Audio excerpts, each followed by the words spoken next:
नमस्कार दोस्तों, आप सभी देख रहे हैं प्लेनेट 4। दोस्तों, इस वक्त तालिबान को लेकर भारत ने कड़ा एक्शन प्लान तैयार कर लिया है और तालिबान पर किसी भी वक्त हमला करने के लिए भारतीय सेना पूरी तरह से तैयार है। बस पीएम मोदी की हरी झंडी मिलते ही दुनिया के सबसे खूंखार आतंकी संगठन में से एक तालिबान पर जबरदस्त कार्रवाई शुरू हो जाएगा। दोस्तों, भारत ने तीनों सेनाओं के प्रमुख सीडीएस जनरल बिपिन रावत ने तालिबान को लेकर जो बयान दिया है, उसे सुनने के बाद अफगानिस्तान में विराजमान तालिबानियों की पैर तले जमीन खिसक जाएगा।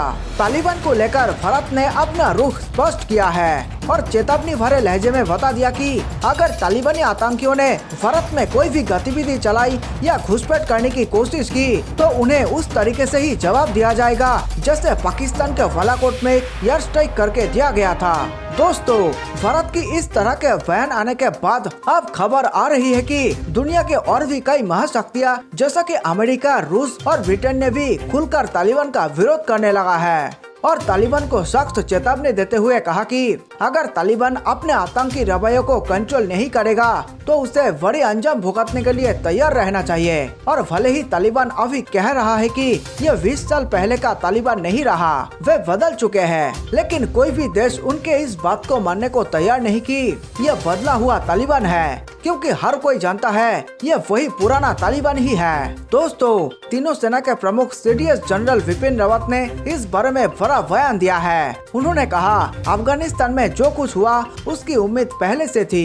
उन्होंने कहा, तालिबानी आतंक से निपटने और घुसपैठ रोकने के लिए भारत की सेना तैयार है। उन्होंने कहा, हमें लग रहा था कि अफगानिस्तान में तालिबान का कब्जा हो सकता है। इसे देखते हुए हम पहले से ही तैयारी कर रहे थे।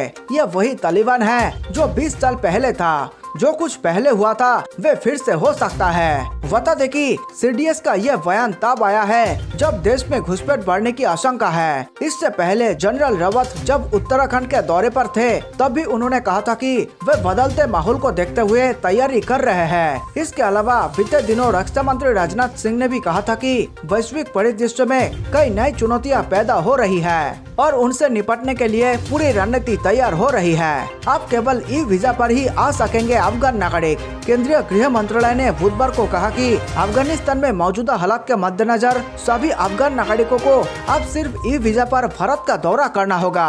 मंत्रालय की ओर से यह फैसला उस वक्त किया गया जब कुछ दिनों पहले ही सरकार ने अफगान नागरिकों के लिए आपातकालीन और अन्य वीजा की शुरुआत की। गृह मंत्रालय ने एक बयान में कहा, अफगानिस्तान में मौजूदा हालात को देखते हुए और आपातकालीन व अन्य वीजा की शुरुआत के माध्यम से वीजा प्रक्रिया को व्यवस्थित करने के मद्देनजर यह फैसला किया गया है कि सभी अफगान नागरिक अब सिर्फ ई वीजा पर ही भारत की यात्रा कर सकेंगे। गृह मंत्रालय ने यह घोषणा भी की है कि कुछ अफगान नागरिकों के पासपोर्ट खो जाने संबंधी खबरों की मद्देनजर उन सभी अफगान नागरिकों को पहले जारी वीजा पर तत्काल प्रभाव रद्द किए जाते हैं जो फिलहाल भारत में नहीं है। मंत्रालय ने कहा, भारत का दौरा करने के इच्छुक अफगान नागरिक ई वीजा के लिए आवेदन कर सकते हैं। अधिकारियों ने कहा कि अफगानिस्तान में भारत के सभी राजनयिक प्रतिष्ठान बंद है, इसलिए आवेदनों की छानबीन और इस पर प्रक्रिया को आगे बढ़ाने का काम नई दिल्ली में होगा।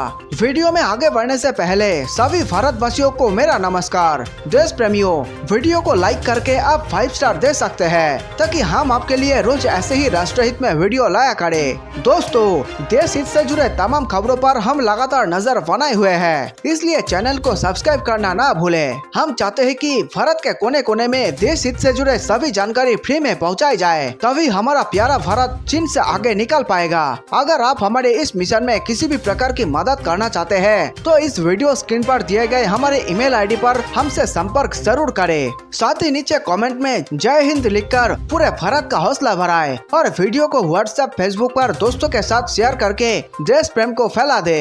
अमीरुल्लाह सालेह ने कहा, काबुल एयरपोर्ट पर जो कुछ हुआ वो तो फिल्म का ट्रेलर था। अफगानिस्तान के कार्यवाहक राष्ट्रपति अमीरुल्लाह सालेह ने कहा कि हम तब तक लड़ेंगे जब तक दुश्मन विश्वास नहीं कर लेता और इस निष्कर्ष पर नहीं पहुंच जाता कि अफगानिस्तान को अफगानिस्तान बना रहना चाहिए, उसे तालिबानिस्तान नहीं बनना चाहिए। अमीरुल्लाह सालेह ने CNN न्यूज को दिए साक्षात्कार में अपने विचारों को रखते हुए कहा कि काबुल एयरपोर्ट पर जो कुछ भी हुआ वो फिल्म का ट्रेलर मात्र था। सालेह अपने विश्वस्त हथियारबंद लड़ाकों और अहमद मसूद के साथ पंजशीर के इलाके में है। अमेरिका पर अमरुल्लाह ने कहा, उन्होंने क्या किया वो देख रहे हैं कि किस तरह दुनिया भर के मीडिया उनके बारे में नकारात्मक लिख रही है। अमेरिका वैश्विक शांति है, उनके पास सबसे ताकतवर सेना है और हमने कभी भी उनके बारे में बुरा नहीं सोचा, लेकिन ये बताता है कि एक गलत रणनीतिक फैसला किस तरह सुपर पावर को भी नीचा दिखा सकता है। ये सब कुछ कभी भी अमेरिकी सेना या अमेरिकी खुफिया एजेंसी के लिए नहीं था, ये बस एक गलत फैसला था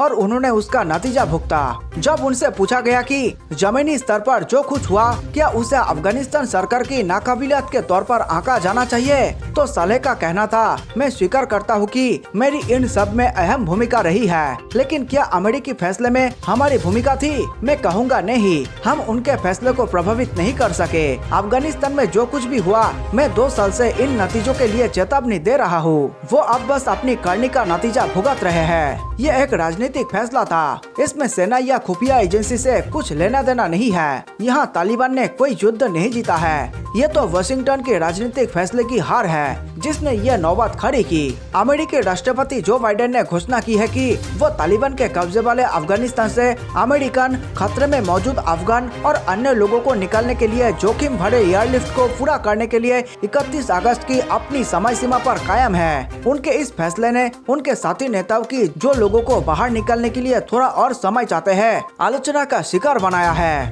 उनका मानना है कि बाइडेन तालिबान की समय सीमा की मांग के आगे झुक गए हैं। बाइडेन ने कहा कि रोजाना हमें जमीनी हकीकत मालूम चल रही है कि ISIS के आतंकी एयरपोर्ट पर निशाना साधे बैठे हैं और हम पर, हमारी सहयोगी सेना और मासूम नागरिकों पर हमला कर सकते हैं। अफगानिस्तान के इस्लामिक स्टेट समूह का जिक्र करते हुए उन्होंने कहा कि वो नागरिकों पर अत्याचारी हमले के लिए जाना जाता है। उनका कहना था कि तालिबान अभी सहयोग कर रहा है और हिंसक वारदातों के बावजूद सुरक्षा व्यवस्था रोकी हुई है, लेकिन हालात बेहद गंभीर है। तालिबान जिसने 9/11 के हमले के बाद अमेरिकी आक्रमण करने के करीब 20 साल बाद फिर से देश पर कब्जा किया है, उन्होंने जोर देकर कहा है कि एयरलिफ्ट 31 अगस्त तक खत्म होना चाहिए। बाइडेन का किसी भी तरह से लंबे रुकने का फैसला फिर से लड़ाकों और वहां मौजूद 5800 अमेरिकी सैनिकों के बीच युद्ध की आग को भड़का सकता है। ये वो सैनिक है जो काबुल एयरपोर्ट पर एयरलिफ्ट के काम में लगे हैं। सरकार बनाने की ओर तालिबान ने बढ़ाया कदम।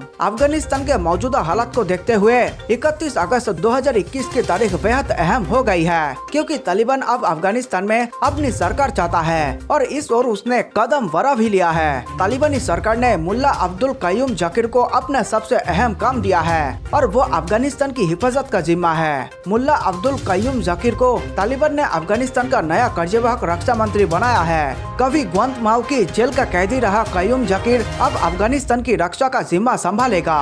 31 अगस्त को लेकर अमेरिका भी काफी गंभीर। अफगानिस्तान में सरकार बनाने के लिए तालिबान बहुत बेचैन है और उसकी ये बेचैनी इतनी बढ़ गई है कि उसने सीधे सीधे अमेरिका को अफगानिस्तान छोड़ने का अल्टीमेटम दे दिया है। तालिबान ने तो यहाँ तक कह दिया है कि 31 अगस्त तक अगर अमेरिकी सेना वापस नहीं गई तो उसका नतीजा बेहद खतरनाक होगा। 31 अगस्त की तारीख को लेकर तो अमेरिका भी काफी गंभीर है। देशवासियों, वीडियो अंत तक देखने के लिए आप सबका बहुत बहुत धन्यवाद। मेरे देश प्रेमियों, नीचे कमेंट में जय हिंद लिखकर आप हमारे वीडियो को 5 स्टार दे सकते हैं, ताकि हम आपके लिए ऐसे ही देशभक्ति वीडियो लाया करें। जल्द मिलते हैं एक और जानकारी पूर्ण वीडियो के साथ। नमस्कार, धन्यवाद।